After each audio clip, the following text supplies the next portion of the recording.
அனைவருக்கும் வணக்கம். ஓம் சக்தி. இன்றைய தலைப்பு என்ன பார்க்க போகிறோம் அப்படின்னு பார்த்தா, கன்னி ராசிக்கு கண்டகச்சனி எப்படி இருக்கும் அப்படின்னு பார்க்க போகிறோம். இந்த கண்டகச்சனி அப்படின்னா, முதலில் நாம் கண்டகச்சனி என்று ஜோதிடர்கள்லாம் சொல்கிறாங்களே, அப்படின்னா என்ன அப்படின்னு நீங்கள் கேட்குறீங்க. கண்டகம் என்பது ஒரு முள் அப்படிங்கிறது அர்த்தம். முள் அப்படின்னா அந்த கண்டகச்சனி நடக்கிறவங்களுக்கு எந்த விஷயமா இருந்தாலும் அப்படியே முள்ளாக குத்துற மாதிரி அந்த கண்டகச்சனி காலங்களில் அப்படி தோணும். எந்த விஷயத்தை எடுத்தாலும் அப்படியே நெறிஞ்சு முள்ளாக இதயத்தில் குத்துது அப்படிங்கிற மாதிரி இதோடைய அர்த்தம். சரி, இந்த கண்டகச்சனி கன்னி ராசிக்கு எவ்வாறு இருக்கும், என்ன நல்ல பலன் அளிக்கும், என்னென்னத்தை கொடுப்பாரு அப்படின்னு நம்ம பார்க்கலாம் வாங்க. இப்போ கண்டகச்சனி காலங்களில் கன்னிராசிக்காரங்களுக்கு எப்படி இருக்கும், ஒரு விதமான குழப்பத்தன்மையை அவர் கொடுக்கக்கூடிய அமைப்பு. என்ன பண்ணுவார், எதை எடுத்தாலும் நம்ம ஒரு தீர்க்கணமான ஒரு முடிவு எடுக்க முடியாமல் மனக்குழப்பத்தை கொடுப்பாரு. அப்புறம் உடல் சோர்வை கொடுப்பாரு. எதை எடுத்தாலும் நமக்கு ஒரு உடல்நிலை அப்பப்போ டயர்டாகிற மாதிரியும், உடல் ஒத்துழைக்காத மாதிரியும், தன்னைத்தானே நம்ம அப்படியே இரிட்டேட் பண்ணிக்கிற மாதிரியான ஒரு சூழலை இந்த கண்டகச்சனி ஏற்படுத்தும் கன்னிராசிக்காரங்களுக்கு. அப்புறம் நம்ம ஒரு நேரம் ஒரு நேரம் நம்மளுக்கு புத்தி தடுமாற்றத்தை அப்படியே கொடுப்பாரு, மனக்குழப்பம் மாதிரி கொடுப்பாரு. இதால் நம்ம குடும்பத்துலேயும் சண்டை சச்சரவுகளை ஏற்படுத்தக்கூடிய தன்மையையும் கொடுத்து, இதால் நம்மளுக்கு என்னாகும், மன உளைச்சலுக்கு நம்மளை ஆளாக்கி இந்த கண்டகச்சனி நம்மளை விட்டுரும். இதால் என்னன்னா, நம்ம உடம்பை உடல்நிலையை நல்லபடியாக சரிவர பார்த்துக்கணும். உடம்பை அடிக்கடி நல்லபடியாக செக் பண்ணி வச்சுக்கணும். அடுத்து மனச்சோர்வு தரக்கூடிய அமைப்புகளில் இருந்து நம்மளுக்கு வரும் அப்படிங்கிறத நம்ம ஏற்றுக்கிட்டு அதுக்கான முடிவுகளை எடுத்து நம்ம நல்லபடியாக நம்ம கவனிச்சுக்கணும், பார்த்துக்கணும். சரி, விரிவாக பார்ப்போம் வாங்க. இப்போ கன்னிராசி சனி பகவானுக்கு அவர் இருக்கிற வீட்டிலேருந்து அந்த எந்த இடத்த சஞ்சாரம் பண்ணுறாரு இப்போ அப்படின்னு பார்த்தா, இப்போ மீனராசியில் இருக்காரா, அவர் இருக்கிற இடத்துலேருந்து 3ஆம் பார்வையாக கன்னிராசிக்கு 9ஆம் இடத்தை அவர் பார்க்குறாரு. அவர் 9ஆம் இடத்தை பார்க்குறதால அங்கே என்னென்ன அவர் கெடுபலன் தருவார்னு நம்ம பார்க்க போகிறோம். நற்பலன் நடந்தால் அது பாட்டுன்னு ஆட்டோமேட்டிக்காக நல்லதாக நடக்கட்டும். கெடுபலன் மட்டும் வராமல் இதை தான் நம்ம இப்படி எச்சரிக்கையாக இருந்தால் போதும் அப்படிங்கிற அமைப்பை தான் இந்த அமைப்பில் நம்ம பார்க்குறோம். இப்போ அது தந்தையை குறிக்கக்கூடிய அமைப்பு. ஒருவருடைய தந்தை இருக்காங்க, அவருக்கு உடல்நிலை சரியில்லாமல் போகலாம் அப்படின்னு அந்த அமைப்பை அவர் கொடுக்கலாம். உங்களுக்கு என்ன, நம்ம அப்பாவுக்கு முடியலை, நம்ம என்ன செய்ய போகிறோம், அதை செய்ய போகிறோம்னா தந்தையால் ஒரு கவலை இல்லை, அப்பா இப்படி பண்ணுறாங்க, இப்படி பண்ணுறாங்க, முன்ன மாதிரி இப்படி இல்லை அப்படின்னு நம்ம தந்தையால் மன கஷ்டம் வரக்கூடிய அமைப்பையும் இந்த சனி பகவான் கன்னிராசிக்காரங்களுக்கு ராசியின் அடிப்படையில் கொடுக்கறதுக்கு வாய்ப்பு இருக்குது. அதுக்கடுத்து என்ன அப்படி கொடுப்பாரு அப்படின்னு பார்த்தாக்க, அடுத்து தகப்பனுடைய தொழிலை யார் செஞ்சுக்கிட்டு வராங்களோ, அப்பாவுடைய தொழில் எடுத்து நடத்திக்கிட்டு அப்பா மூலமாக வருமானம் வரக்கூடியது, அப்பா தொழில் மூலம் வருமானம் வரக்கூடியவர்களுக்கு கொஞ்சம் அந்த தொழிலிருந்து இவங்களுக்கு பின்னடைவு ஏற்பட கொஞ்சம் வாய்ப்பு இருக்குது. அதை புரிஞ்சுக்கிட்டு அதுக்கான நிவர்த்தியை நம்ம செஞ்சுக்கணும்.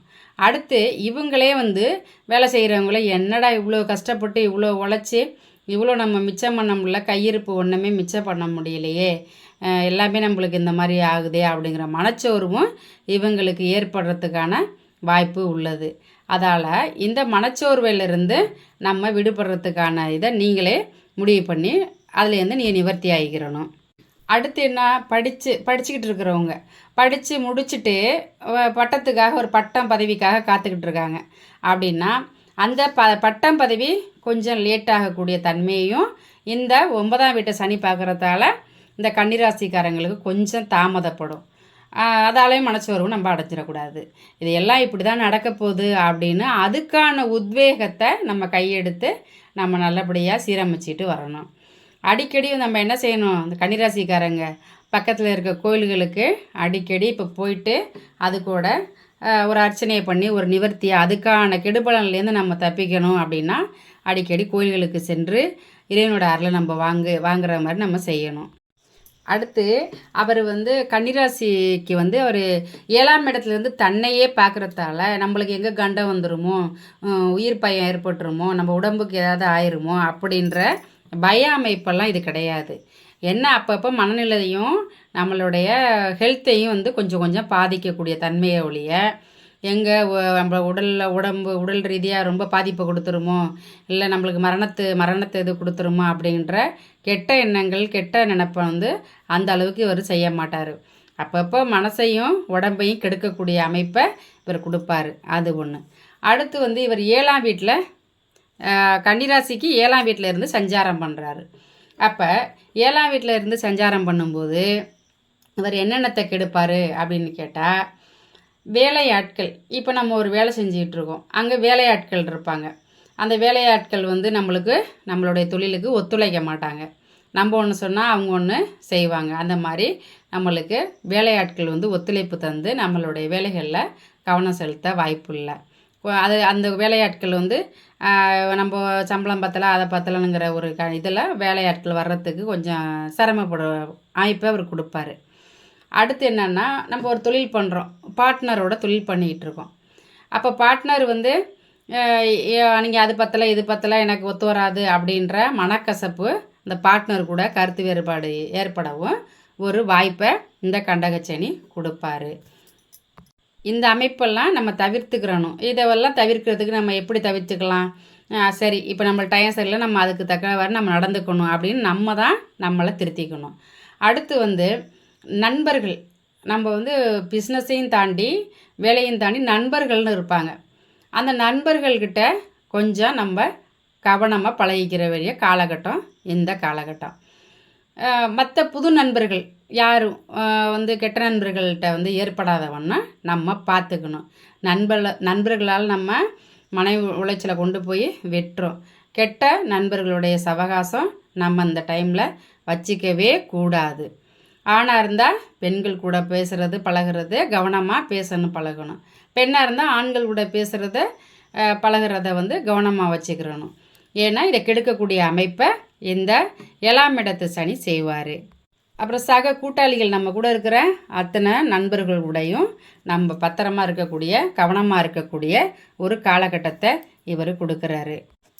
அடுத்து 7ஆம் இடத்துல இவர் சஞ்சாரம் பண்ணுறதால இன்னொன்று பெரிய ஒரு விஷயம் என்ன பண்ணுவார் அப்படின்னா, கணவன் மனைவிக்கு இடையே நம்மளுக்கு சண்டையை ஏற்படுத்தி விட வாய்ப்பு இருக்குது. ஒருத்தர் கருத்து வேறுபாடு, கருத்து முரண்பாடு, நீ அப்படி பண்ணுறேன்னு அப்படி பண்ணுறேன்னு ஒருத்தர் விமர்சனம் பண்ணுறதுக்கு கருத்து வேறுபாடை கொடுக்கக்கூடிய அமைப்பு இந்த 7ஆம் இடத்துல இருக்கிற சனி பகவான் கெடுக்கக்கூடிய அமைப்பு. அதால் கணவன் மனைவியும் அதை புரிஞ்சு தன்னைத்தானே நம்ம சரி பண்ணிக்கிறதுக்கான ஒரு அமைப்பு இந்த அமைப்பு.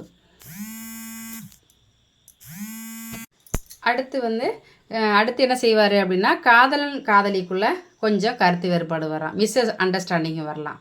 லவ்வர்ஸுக்கு இடையே வந்து என்ன செய்ய சின்ன சின்ன மிஸ் அண்டர்ஸ்டாண்டிங் ஒருத்தருக்கு வரக்கூடிய வாய்ப்பையும் இவர் கொடுப்பாரு.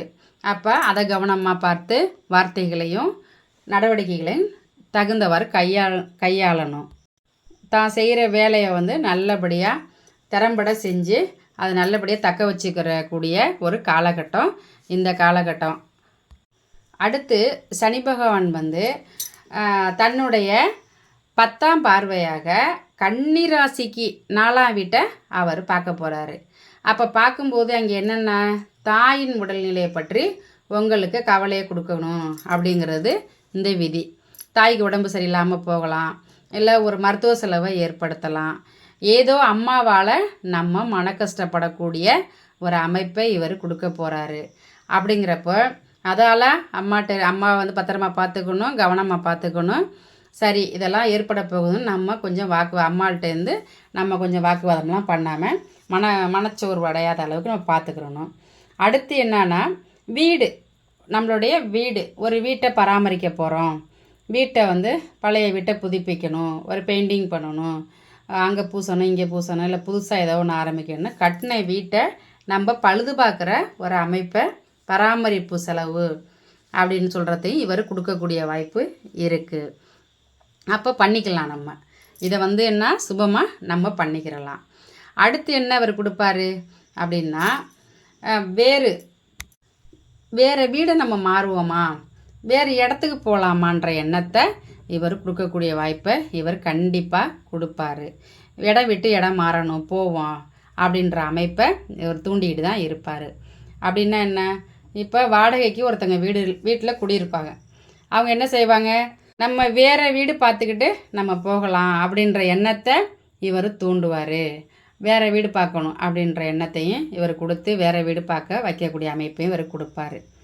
அடுத்து படிப்பு படிக்கிறவங்க கொஞ்சம் நல்லா கவனமாக படிக்கிற பிள்ளைங்க நல்லா படிக்கணும். இந்த படிப்பை கொஞ்சம் மந்தத்தன்மையை இவர் வாய்ப்பை அந்த கொடுக்கறதுக்கு வாய்ப்பு இருக்குது. மந்தத்தன்மையை கொடுத்து படிப்பில் அரியரோ ஃபெயிலோ ஆகக்கூடிய காலகட்டத்தை இவர் கொடுக்கக்கூடிய அமைப்பும் இவர் இருக்கிறாரு. அதால் நல்லா நம்ம படிச்சுக்கணும். அதுக்கடுத்து வண்டி வாகனங்கள் பழுதடையக்கூடிய வாய்ப்பையும் இவர் கொடுப்பாரு. இப்போ ஒரு வண்டி வாகனம் இருக்குது, அதில் ஸ்பேர் பார்ட்ஸ் மாற்றணும், அதை மாற்றணும், இதை மாற்றணும் அப்படின்னு வண்டியிலேருந்து ஒரு பிரச்சனை ஏற்படுத்தக்கூடிய வாய்ப்பை கொடுக்குறாரு. அப்போ நம்ம அந்த வண்டிகளை நம்ம சரி பண்ணி அதில் நடக்க போகுதே அப்படின்னு தெரிஞ்சு நம்ம சுபமாக போய் அதை சரி பண்ணிக்க வாய்ப்பையும் இவர் கொடுப்பாரு. இப்போ கார் வச்சுருக்கோம், அந்த கார் ஒரு பெரிய செலவை கொண்டாந்து விடலாம். எல்லாம் கொண்டு பழுது பார்க்கணும், பராமரிக்கணும். இப்படிலாம் வண்டி வாகனத்துலேயும் பராமரிக்கக்கூடிய செலவு பண்ணக்கூடிய காலகட்டம் இந்த காலகட்டம். இல்லை பழைய வண்டியை கொடுத்துட்டு புது வண்டி வாங்கலாம் அப்படிங்கிற சுப விரயமும் இதை பண்ணக்கூடிய அமைப்பையும் இவர் கொடுப்பாரு. வாங்கிக்கலாம். அப்படி வாங்குறதுனால வண்டி மாற்றிட்டு பழைய வண்டியை கொடுத்துட்டு இன்னொரு வண்டியை கூட நம்ம வாங்கக்கூடிய தன்மையும் இது இருக்குது. அடுத்து நிலம் சார்ந்த விஷயம் என்ன பேசலாம் அப்படின்னா, நிலத்துக்கான ஒரு நிலத்தை ஒரு இடத்துல வாங்குகிறோம், வாங்கி அதால் நம்ம சுபமாக கடன் ஏற்படக்கூடிய ஒரு நிலைமையை அவர் கொடுப்பாரு. இந்த நிலத்துக்கு இப்போ நம்ம பணம் புரட்டணும், கொஞ்சம் நம்மளுக்கு கடனாக இருக்கும். அப்போ அந்த கடனே நம்மளுக்கு மன உளைச்சலை கொடுக்கக்கூடிய அமைப்பு. சரி அப்படின்ட்டு ஒரு நிலம் கூட வாங்குறதுக்கான வாய்ப்பும் இவர் கொடுக்க போகிறாரு.